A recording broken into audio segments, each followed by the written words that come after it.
Videos देखने के लिए सब्सक्राइब करें जनसत्ता.com, बेल आइकन दबाकर पाएं लेटेस्ट नोटिफिकेशन। नमस्कार, स्वागत है आपका जनसत्ता पर। सीमा पर चीन अपनी चालबाजी से बाज नहीं आ रहा। पूर्वी लद्दाख में सोमवार को उसने गलवान घाटी जैसे धोखे को दोहराने की कोशिश की थी। इसके लिए चीनी सैनिक छड़, भाले, रॉड और धारदार हथियार लेकर आए थे, लेकिन भारतीय सेना के जाबाजों ने ड्रैगन के मंसूबे को नाकाम कर दिया। चीन की साजिश की अब कुछ तस्वीरें सामने आई हैं, जिन्होंने चीन के झूठ की पोल खोलकर रख दी है। साथ ही ये तस्वीरें उसके खतरनाक मंसूबों के बारे में भी बताती हैं। तो आइए जानते हैं कैसे फायरिंग की घटना के बाद धारदार हथियारों से लैस होकर आए थे चीनी सैनिक, और आखिर क्या था उनका इरादा।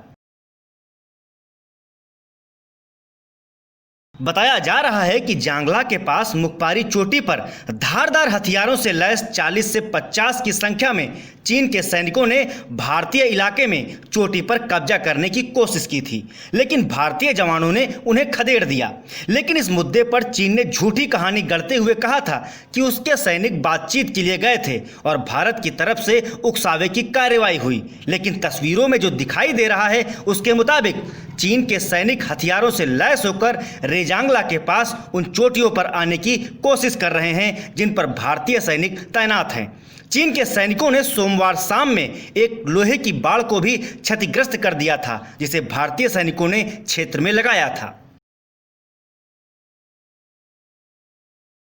तस्वीरों में साफ दिखाई दे रहा है कि चीनी सैनिकों के पास धारदार हथियार हैं। वे भारतीय सैनिकों से महज कुछ 100 मीटर की दूरी पर ही खड़े हैं। जून के महीने में गलवान घाटी में जिस तरह उन्होंने धोखे से भारतीय जवानों पर धारदार हथियारों और कील लगे डंडों से हमला किया था, वैसे ही धोखे को दोहराने के लिए वे पूरी तैयारी के साथ फिर से आए थे।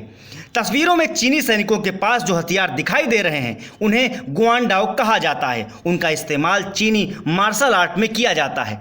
इसमें एक 5 से 6 फीट लंबे पोल के ऊपर बड़ी ब्लेड लगी होती है, या कुछ भारतीय हथियार बर्छी से मिलता जुलता है। इसके अलावा उनके पास रॉड, डंडे और कई धारदार घातक हथियार भी थे।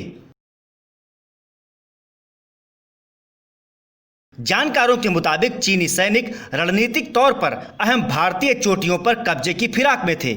इतना ही नहीं, इससे पहले उन्होंने 10 से 5 राउंड की फायरिंग भी की थी, लेकिन भारतीय जवानों ने उन्हें वहां से खदेड़ दिया था।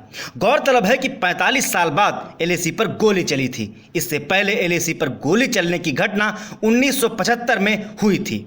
तो इस रिपोर्ट में हमने आपको बताया कि कैसे पूर्वी लद्दाख में एक भारतीय पोस्ट की ओर बढ़ते हुए चीनी सैनिकों ने छड़, भाले, रॉड और धारदार हथियार ले रखे थे, लेकिन भारतीय जवानों ने चीन के सैनिकों के मंसूबे को धराशायी कर दिया। फिलहाल इस मसले से जुड़े हर अपडेट के लिए आप बने रहिए जनसत्ता के साथ। नमस्कार।